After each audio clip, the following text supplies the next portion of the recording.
Welcome to the ADHD Women's Wellbeing Podcast. I'm Kate Moore-Youssef, and I'm a wellbeing and lifestyle coach, EFT practitioner, mum to 4 kids, and passionate about helping more women to understand and accept their amazing ADHD brains. After speaking to many women just like me, and probably you, I know there is a need for more health and lifestyle support for women newly diagnosed with ADHD.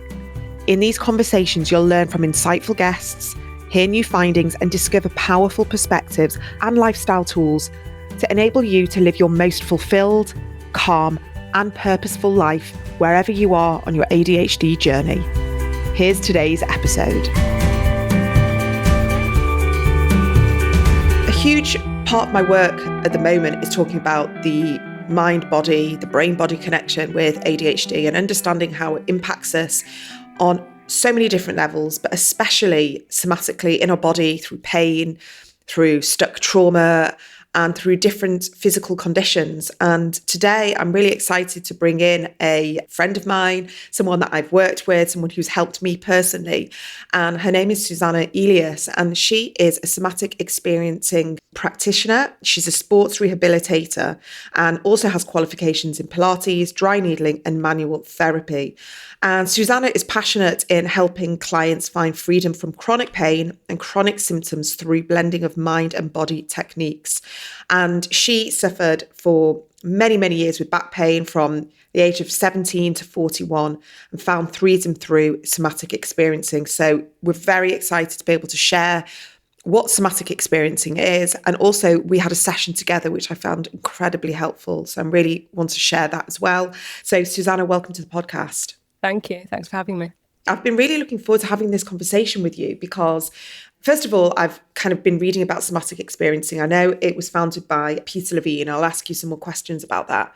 But what we are understanding, and through my many different conversations with really eminent psychiatrists, ADHD experts, is that we are seeing this as a full brain-body experiencing. This is a full condition where we previously thought ADHD was just brain, affects our cognitive, our memory, our mood, things like that. But actually, we see how this impacts us from chronic pain to hypermobility to tension to all sorts of things throughout our daily life. And this is why I want to break this down with you, because when we understand that, we can make the connections, especially through trauma and what we're living through, maybe what we haven't cleared. So I'm really looking forward to getting into this with you. Perhaps if anyone who hasn't, heard the terminology or the phrase somatic experience, could you explain that so people understand what it is? Yes, it's a really hard question because it's actually, they call it it's a modality of trauma therapy and mind-body therapy, but it's actually much more than one thing by itself. So one session with one person can look completely different for the same person at another time. But essentially, it's connecting your emotions with the sensations that are going on in your body. So your body has its own language. Through sort of our modern society, we've learned to just sort of dampen that down, not listen to it. And it's really just about uncovering what your body's telling you and learning to listen to that, and then learning to sort of process those emotions that are coming up through the body. This isn't just a weekend course. I know that you studied this for several years. This is something that, psychiatrists, psychologists, therapists, physiotherapists, doctors are learning. What are we uncovering through understanding this body's language? Like, why are we only just recognizing that what we experience emotionally and through trauma and through many different mental health conditions, like why are we only just making these connections now somatically? It's actually not that we're just making them now. I think it's like we're rediscovering them. So if you look at modern medicine and how it was developed, originally, if you look back to like tribal medicine and, more traditional forms of healing, it's much more about the interconnectedness between mind and body. Whereas like modern medicine has really separated mind and body as two separate things. And we've got this thing called mental health and this thing called physical health, which I actually think is a load of nonsense because it's just health. And now it's sort of coming full circle. So medicine is realizing maybe there's something in it. There's something in this mind-body thing, and we should be bringing the two of them back together. So I think it's a rediscovering rather than a new thing. Yeah. So who is Peter Levine and like what's his background? And I know he's sort of very well thought of in more functional health category. But what's his background? And I guess how long ago was somatic experiencing formulated? So I think it was in the 60s in California, which at the time was like quite a hippy-dippy place. At the time, it still is. Yeah, it still is. Yeah. And he has 2 PhDs. I can't remember what they're in, but basically like the more the science side and the psychological side as well. So he's put the two of them together. So he researched animal behavior, and he found that the way that animals behave in terms of their sort of freeze and fight and flight response also applies to humans.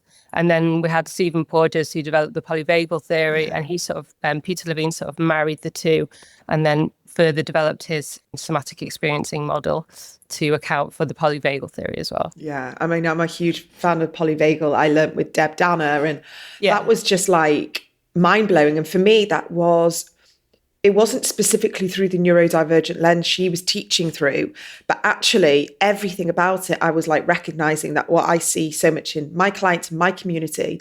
And I know, I haven't got the stats in front of me, but I know that probably every person that's been late diagnosed with ADHD, I'm going to talk about women specifically here. So women in their 40s and their 50s, not one of them I have, come across that has not had any form of physical health, hormonal health, gut issue, pain. There's always been something. It's never just been, oh, I've got ADHD because I'm scatty and forgetful, or I'm late. Like, it's never that. That's just such a surface tip of the iceberg that almost feels manageable compared to all the other things that so many women have gone through. And they're really horrifically debilitating conditions.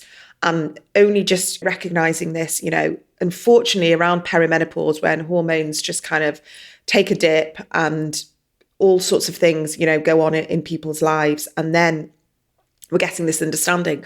But I want to sort of talk specifically about hypermobility. And I'm very happy to share my story, is that I came to you many years ago. I say many years ago, maybe 5-6 years ago, with pain, ongoing pain. And I know you were sort of just at the beginning of your journey of understanding somatic experiencing and all of that. And I remember you asking me, like, what's been going on in your life recently? Are you stressed? Or, is there stuff going on? And I'd be like, well, I'm always stressed. I actually think this is before my ADHD. And I was like, I just always feel frazzled. And I used to notice this correlation between when I was feeling maybe more burnt out, more stressed, more overwhelmed, all these different things, like life just was feeling far too intense. That pain would, that inflammation would come, and I would go thinking all I needed was some manipulation, some physio, a massage. And it was very much kind of like putting that plaster, the Band-Aid over what essentially was going on in my, my nervous system was just constantly telling me I was in this fight or flight place.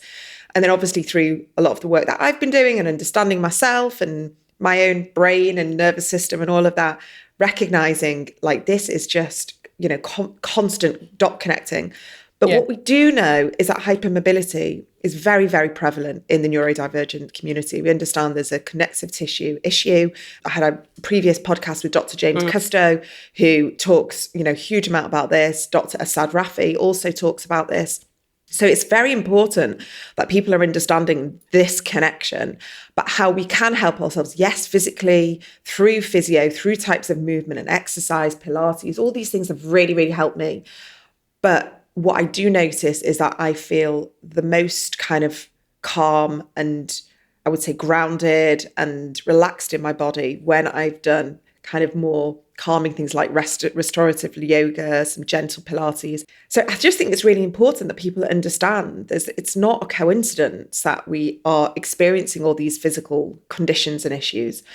What I wanted to maybe share is that I had this session with you, which I found very, very helpful. And I left feeling very floaty and very relaxed and a bit more in tune with my body. And this session, we did it in person, but I know you do it online. All it was us sitting together. I was sat in a chair next to you and you were with me and you held space and you made me feel very calm and safe and comfortable and non-judged. And I went into a headspace which I find really, really hard to get into, even if I'm trying to meditate, guided, meditation, even if I'm in a shavasana after a yoga class. I still feel quite restless in my body. And I would say this is probably one of the first times I didn't feel restless. I mean, it did. It took me a while, as you know. It took me, probably half an hour to get into this place. But every part of my body just kind of felt like heavy but floaty. And all it was so simple. This is what, obviously you've trained for years, but the session felt very simple. The session it didn't ask anything of me. I didn't have to do anything. I just had to be. And that's what I find so crazy. It was so simple. So perhaps you can tell us a little bit more, why is it so simple and why did it feel so effective? Yeah, so maybe it's better to sort of start back at the beginning of your question to talk about Which it's a big question. Yeah, it's a big question. So we're talking about hypermobility and the sort of coincidence between all these different health conditions and ADHD. And then we're going into, SE and how that can help with those things.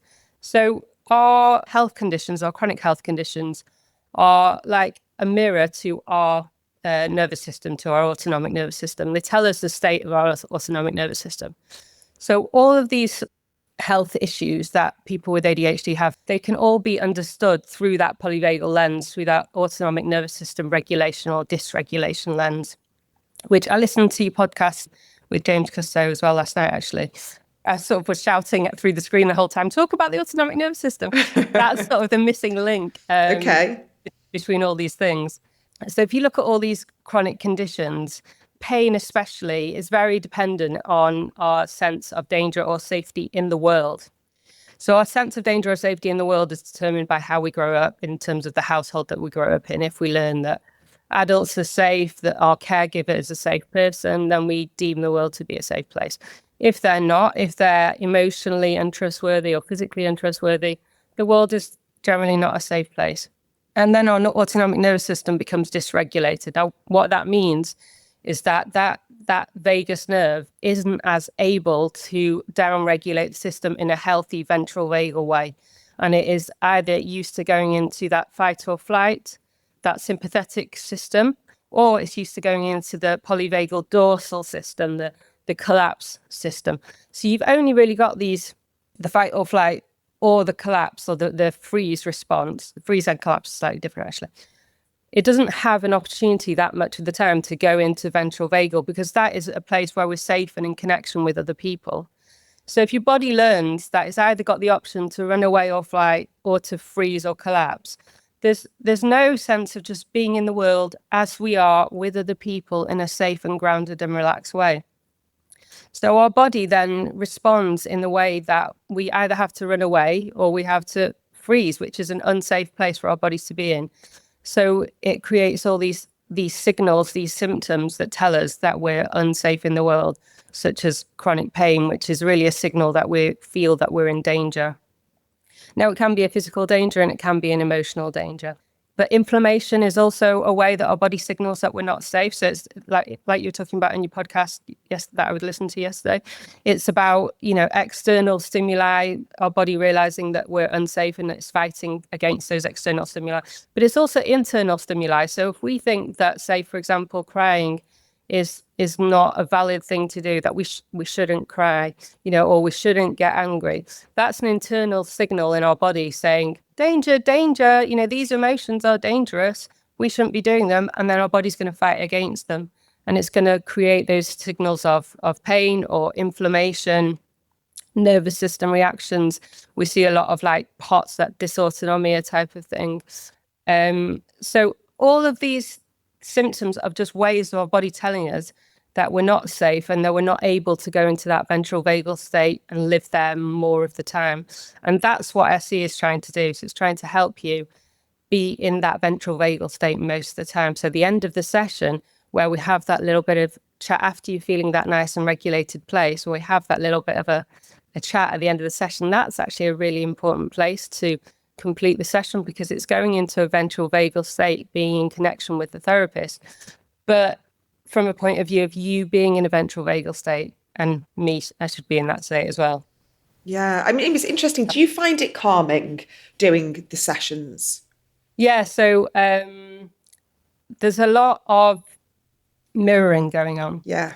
So I have to be very aware of my nervous system state before going into a session. So I can't run into a session not having had a break beforehand, being stressed, being whatever. My state needs to be regulated before I come and have a session with somebody else. Because if we think about how the nervous system develops, the first way that we learn to regulate is through co-regulation, through, the caregiver should teach us how to regulate our system. When we're upset, we go to that caregiver and they give us a cuddle and we calm down.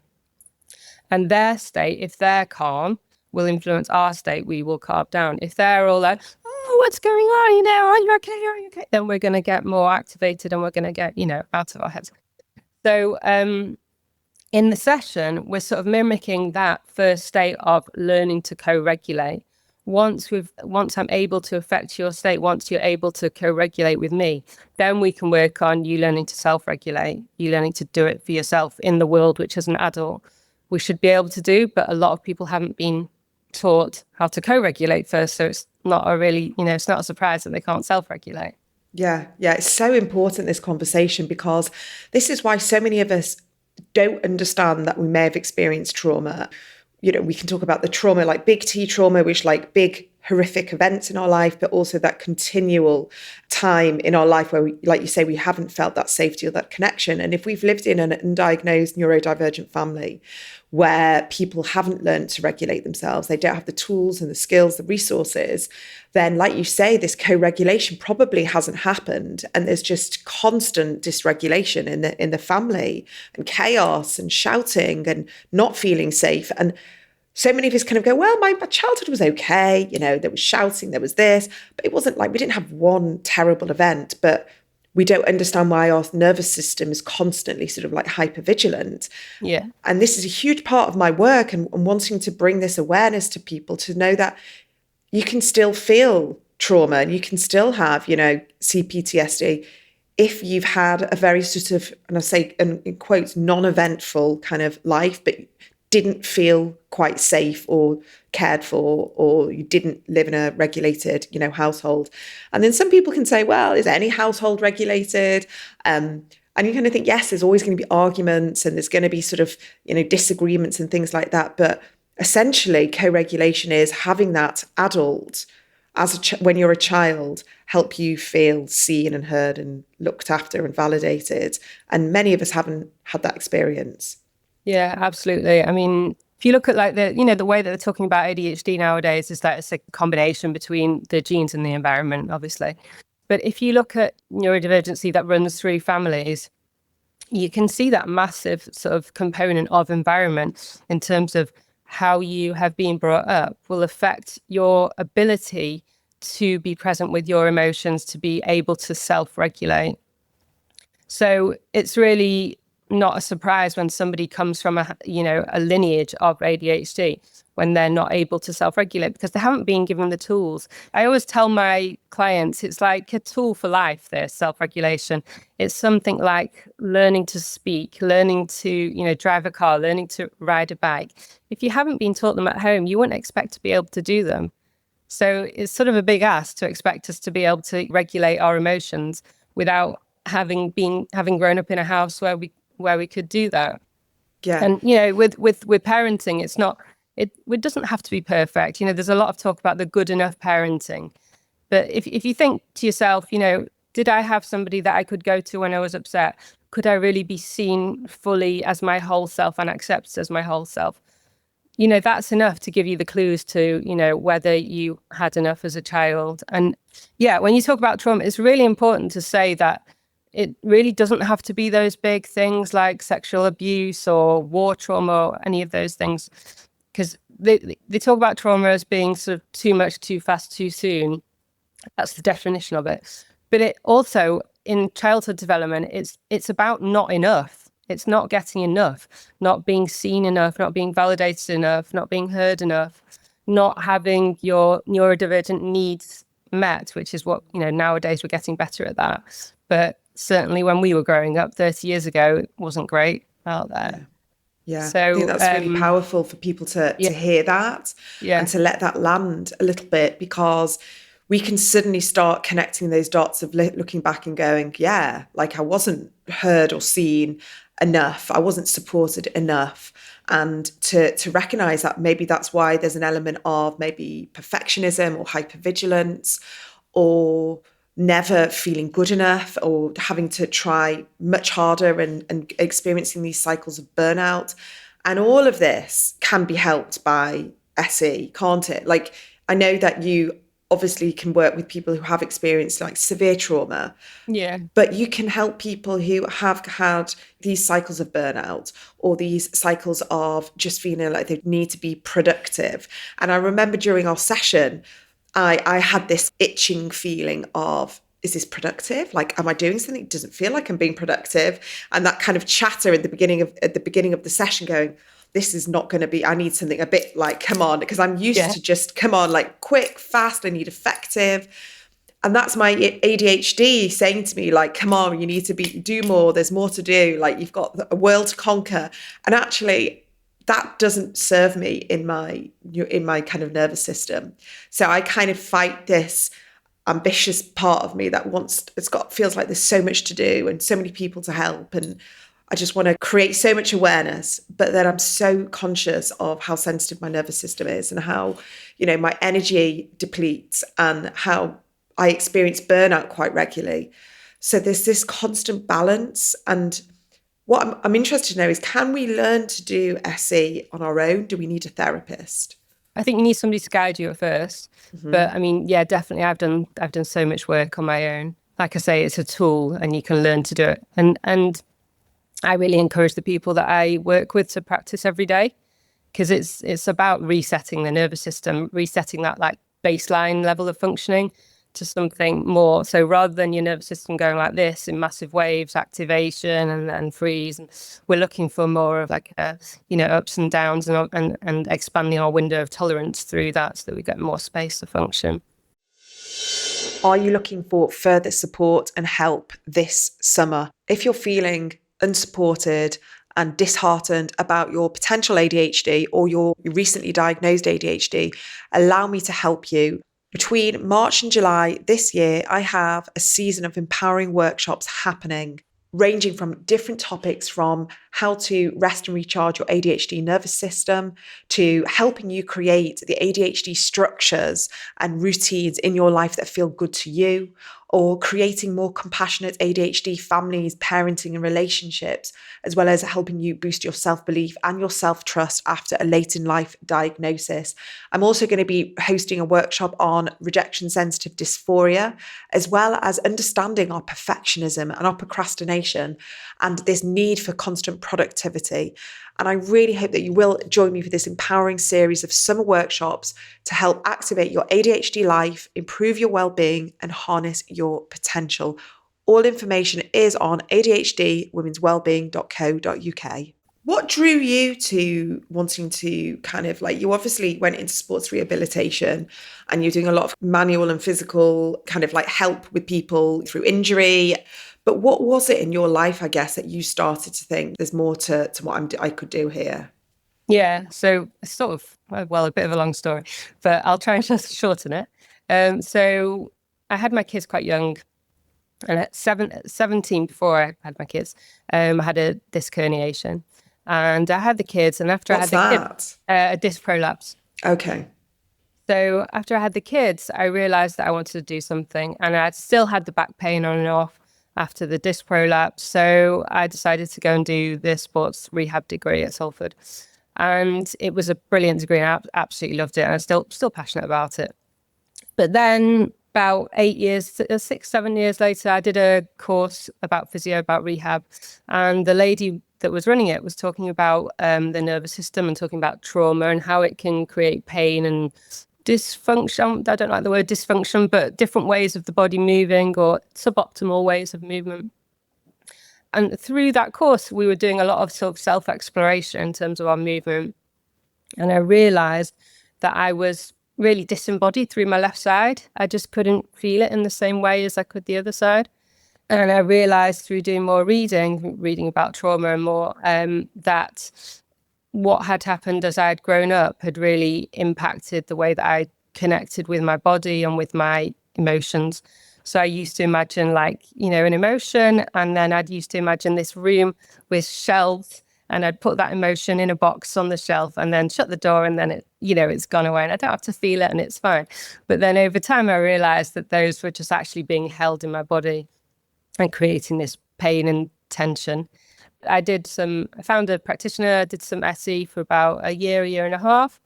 And then she encouraged me to go on the course, and yeah, I mean, I haven't really looked back from there. Just absolutely so passionate about it. Absolutely love it. And I really love the place where we blend the mind and body, because a lot of people will work like either psychologically or physically, like physio rehab or, you know, psychotherapy. But it's that place in the middle that I absolutely love, to be able to dip into both of them, because people just come as a whole, the whole selves. You know, they don't come and tell me, well, we're only going to deal with my back pain today, but let's not talk about the other stress that's going on in my life. You know, we get everything. So to be able to sort of hold all that is amazing. Yeah, no, absolutely. And I love that, because very often when we're working in this sort of like these therapeutic settings, it's always a personal reason. There's always something, you know, that I don't think I've ever met anyone that hasn't become a yoga teacher or a therapist or a mindfulness practitioner or anything if they haven't suffered or had to deal with it themselves, and they start recognizing how much it impacts them, and then they want to help other people. And I really think that it was a really interesting session, because it kind of combines, from my understanding, this mindfulness, connection to your body. It kind of put me in a bit of a kind of hypnosis state, like where I was still very conscious, but I definitely felt like I could probably fall asleep and I don't normally ever feel like I could fall asleep. My family know me as the person that's like always awake on like planes, trains, automobiles. I'm the one that's hypervigilant, sitting there, like I will never fall asleep in any public setting at all. Whereas then I was just like, oh, it's like could have nodded off for sure. So I remember coming into the session, and I wonder if it's sort of kind of meant to be, but I just had a bit of a blow up in the house with the kids and husband and whatever.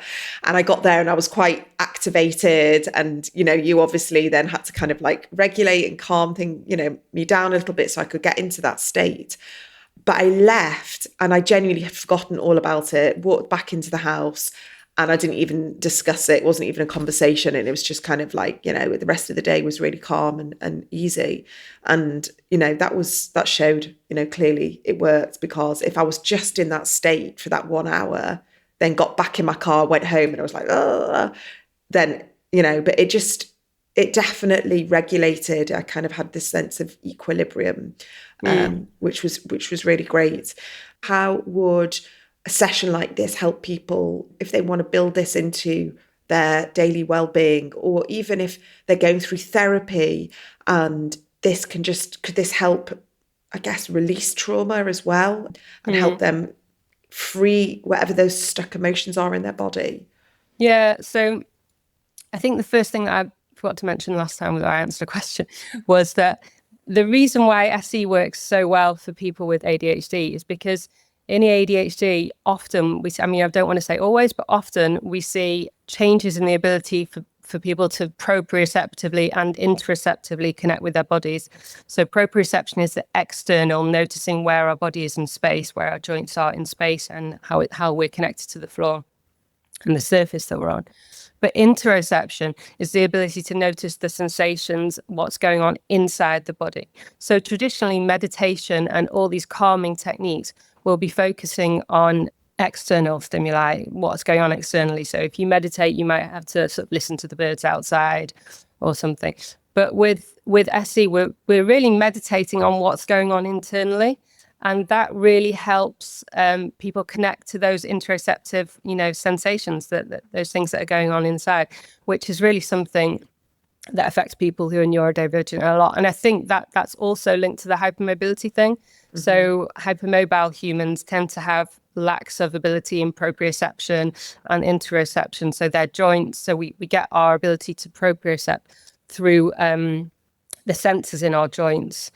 And if we have, you know, excess laxity in those joints, the sensors that are built into those joints to help us sense where we are in the world won't be as able to function as easily.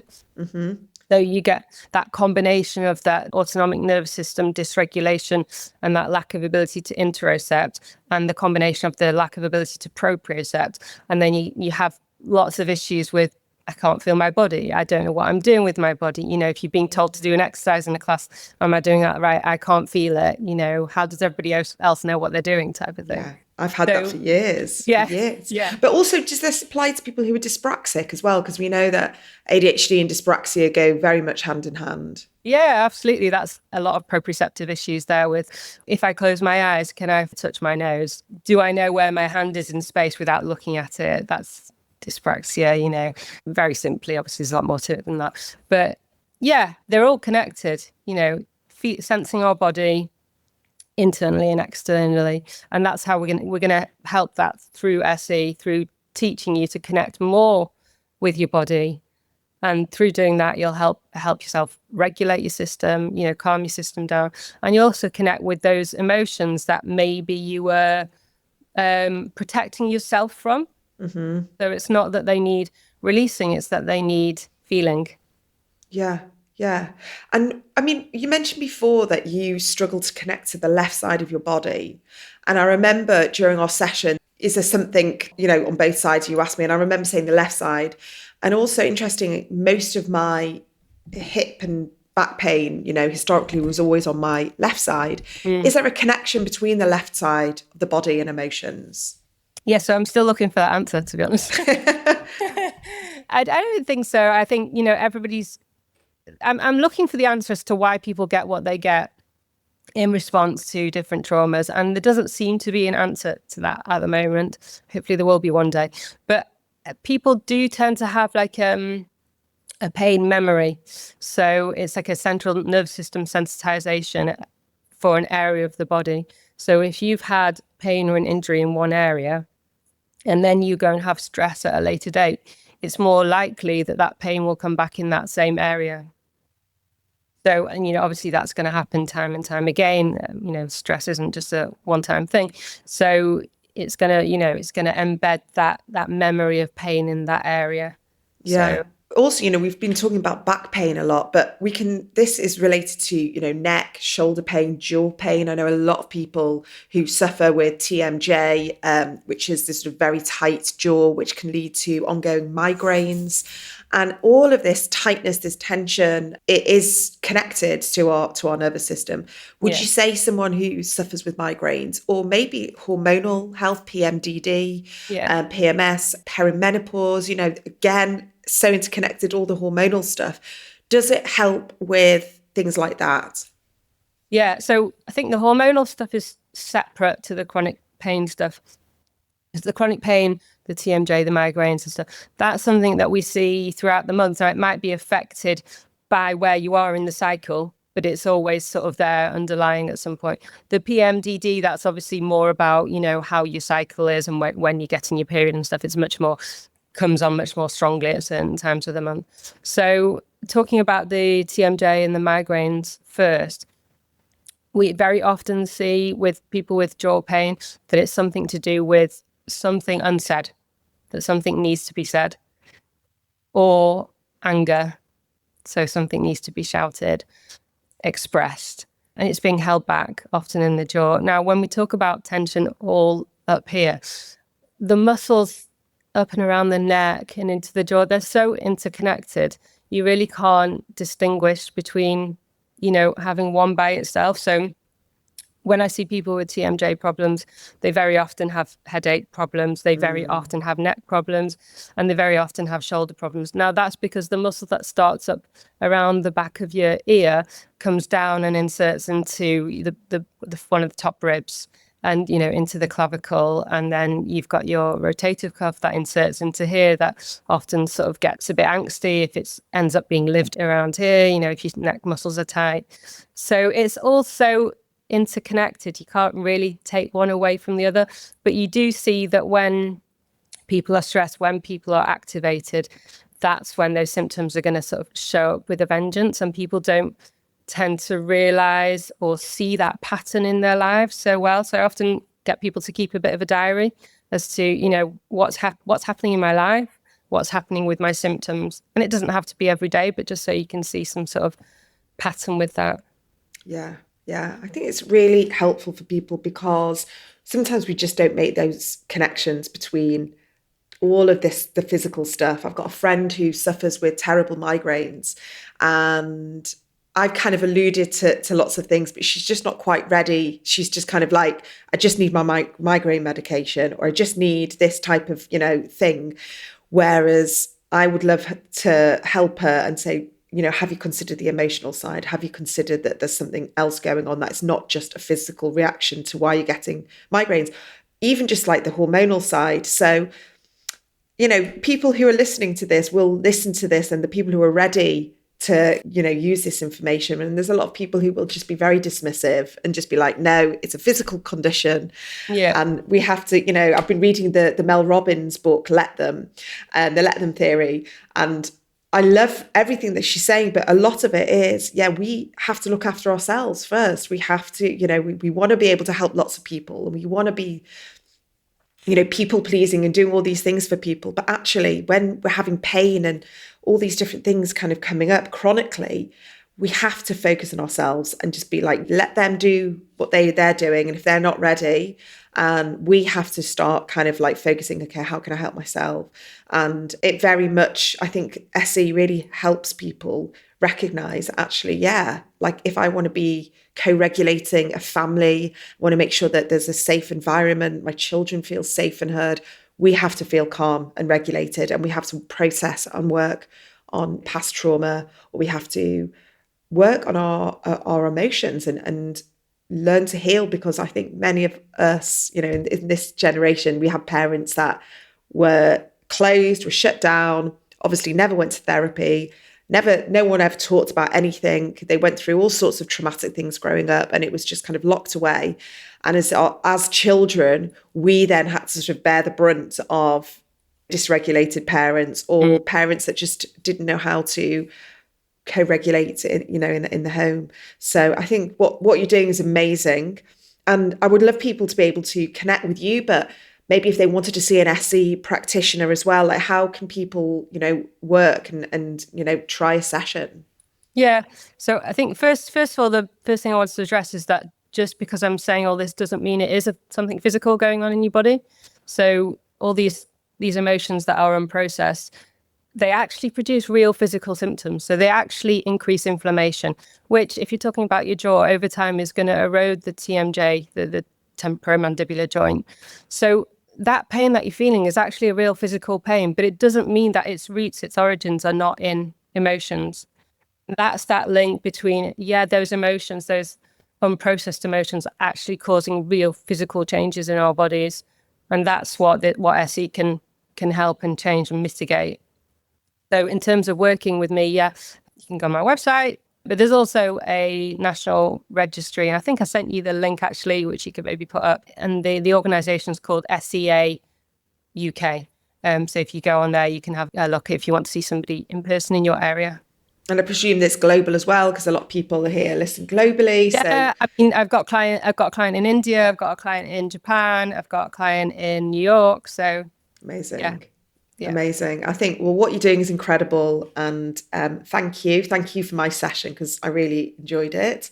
And I will make sure all the links are on the show notes as well. And I'd love to hear from anyone who has experienced, SE and maybe is a practitioner as well, and maybe kind of your thinking and your understanding and your insights, because I think this is only just growing. Like none of this is going anywhere, and we're only just at the beginning. And the more doctors and GPs and physios, like the first line kind of health professionals that people are coming to when they have pain, when they suspect they've got ADHD or autism, or they're going, the amount of GPs that are seeing people with migraines and muscle tension, and people are going to physios, and we're not getting this understanding. This is the conversation that needs to be shared, because we need more people on these like first line places to say, right, actually, this could be dealt with in a more holistic way. It doesn't have to just be pain medicine, which obviously has its place, but ideally we want to be kind of digging a bit deeper and kind of helping, from a more emotional level as well. So, Susanna, thank you so much for being here. I really appreciate it. If today's episode has been helpful for you and you're looking for even further support, my brand new book, The ADHD Women's Wellbeing Toolkit, is now available to order from anywhere you get your books from. I really hope this book is going to be the ultimate resource for anyone who loves the podcast and wants a deeper dive into all these kind of conversations. Head to my website, adhdwomenswellbeing.co.uk, and you'll find all the information on the book there.